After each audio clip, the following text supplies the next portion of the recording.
Chapter 2 of Puss in Boots Jr. and Tom Thumb. Puss in Boots Jr. and Tom Thumb by David Cory. Rapunzel.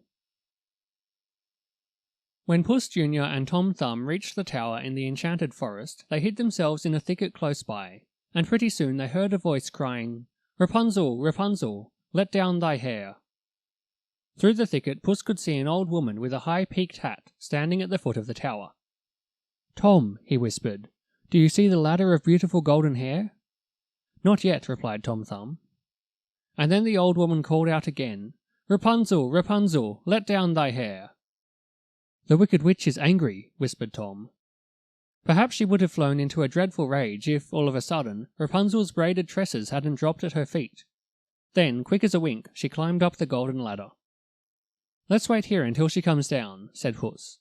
"I am not fond of witches, nor would I like to be suddenly changed into a human." "Nor would I like to be changed into an animal," cried little Tom Thumb. "We had better stay here until she goes away."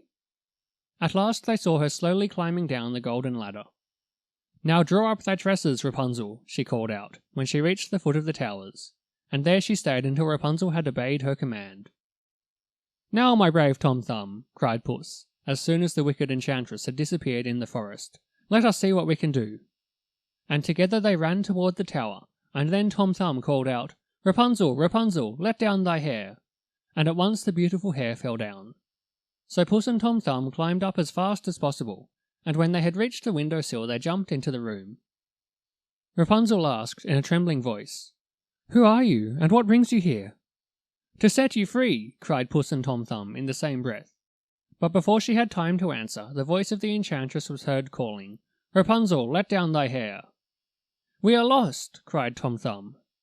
"Not while I have my trusty sword," cried Puss bravely. "Your sword, dear brave Puss Jr., is useless against the enchantress," said Rapunzel. "Hide yourselves." Jumping into the closet, they closed the door just in time, for Rapunzel had already let down her hair, and in a moment the wicked enchantress stepped into the room. End of Chapter 2. Recording by Julian Pratley.